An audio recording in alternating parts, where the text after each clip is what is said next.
ఆడబిడ్డలపై social మీడియాలో అనుచిత పోస్టులు పెట్టే ఏ ఒక్కరిని క్షమించం. ఆడబిడ్డల సంరక్షణ, సమాజ శ్రేయస్సే కూటమి ప్రభుత్వ లక్ష్యం. చట్టబద్ధంగానే వైసీపీ నేత పోసాని కృష్ణమురళి అరెస్టు జరిగింది. గతంలో పోసాని మాట్లాడిన తీరును రాష్ట్ర ప్రజలెవరూ మర్చిపోరు. నోరుంది కదా అని ఇష్టం వచ్చినట్టు మాట్లాడితే ఇలానే ఉంటుంది. అధర్మంగా, దుర్మార్గంగా వ్యవహరించిన ప్రతి ఒక్కరిని ధర్మం శిక్షిస్తుంది. చంద్రబాబు, పవన్ కళ్యాణ్, నారా లోకేష్లను పోసాని ఇష్టం వచ్చినట్టు మాట్లాడి దూషించాడు.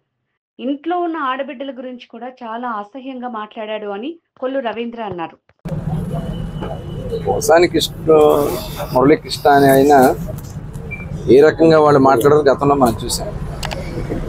ఎప్పటికైనా సరే అధర్మంగా ప్రవర్తించిన వాళ్ళు ఖచ్చితంగా అధర్మం వాళ్ళు శిక్షిస్తారు. ధర్మాన్ని కాపాడితే ధర్మం మనల్ని కాపాడుతుంది. ఇవాళ వాళ్ళు చేసినటువంటి పాపాలే.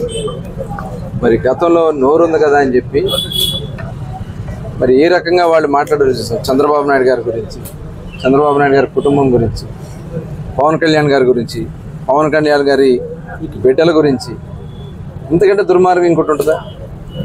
అలాగే లోకేష్ గారి గురించి అసలు ఇంతకంటే ఇంత దారుణంగా మాట్లాడినటువంటి సందర్భాలని చాలా ఇది జరగాలి. ఇంకొక ఆడబిడ్డ వైపు కానీ ఇంకొక కుటుంబం వైపు కానీ చూడాలంటే భయపడే విధంగా ఉండాల్సినటువంటి అవసరం ఉందని ఖచ్చితంగా మేము చెప్తా ఉన్నాం. ఇవాళ ఎంత అపహాస్యం చేశారండి. సోషల్ మీడియాలో ఇష్టం వచ్చినట్టుగా ఆడబిడ్డల గురించి ఏ రకంగా రాస్తా ఉన్నారో మనం చూస్తూ ఉన్నాం. అది జరగని ఆంధ్ర రాష్ట్రంలో ఆడబిడ్డలకి రక్షణ కల్పించే బాధ్యత మేము తీసుకుంటాం.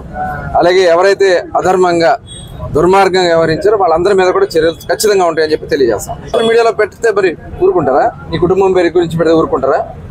ఆడబిడ్డల గురించి, ఇంట్లో ఉన్నటువంటి ఆడబిడ్డల గురించి మాట్లాడితే ఊరుకుంటారా? సమస్య లేదు. ఆ విషయంలో మటుకి రాజీ పడే సమస్య లేదు. మీకు హక్కు ఉంటుంది, కొంతవరకు ఉంటుంది. సమాజ శ్రేయస్సు కోసం ఉపయోగించండి. మీ సోషల్ మీడియాలో పెట్టే పోస్టులు, ప్రతి పోస్టు కూడా కొన్ని జీవితాలని నాశనం చేసే విధంగా పెట్టినటువంటి సందర్భాలు ఉన్నాయి. మాట్లాడినటువంటి పాటలు ఆ కుటుంబాలు నిజంగా చాలామంది సూసైడ్ చేసుకునే పరిస్థితి కూడా దిగినటువంటి సందర్భాలు మేము చూసాం. అలాంటి పరిస్థితి జరగడానికి వీల్లేదు. ఖచ్చితంగా దానికోసమే మేము పనిచేస్తుంది కూటమి ప్రభుత్వం. ఆడబిడ్డల రక్షణ అలాగే సమాజ శ్రేయస్సు కోసం మాత్రమే పనిచేస్తుందని చెప్పి తెలియజేస్తాం. రెడ్ బుక్ రాజ్యాంగం ఏనాడు మేము అనుకున్నట్టయితే వచ్చిన నెల 2 రోజులు మొట్టమొదటి నుంచి మేము చెప్తుంది అదే. మేము ఎక్కడెక్కడ ప్రజాస్వామ్యబద్ధంగానే మేము ముందుకెళ్తున్నాం. వాళ్ళు చేసినటువంటి నేరాలు సాక్ష్యాలతో సహా ఉన్నాయి కాబట్టి ముందుకెళ్తున్నాం. అంతే తప్ప ఇందులో ఎక్కడ కూడా రెడ్ బుక్ అనుకుంటే వచ్చిన 2వ నెలలోనే మొత్తం అందరూ కూడా లోపల జైల్లో ఉండేవాళ్ళు. అలాంటి సంస్కృతి మాకు లేదు. వాళ్ళు చేసినటువంటి పాపలే వాళ్ళు వెంటాడుతున్నాయి. ఖచ్చితంగా అదేమి దశల వారీగా ఎవరైతే అధర్మంగా వ్యవహరించారో, ఎవరైతే దుర్మార్గంగా వ్యవహరించారో వాళ్ళందరూ కూడా ఖచ్చితంగా చర్యలు తీసుకోబడతాయి.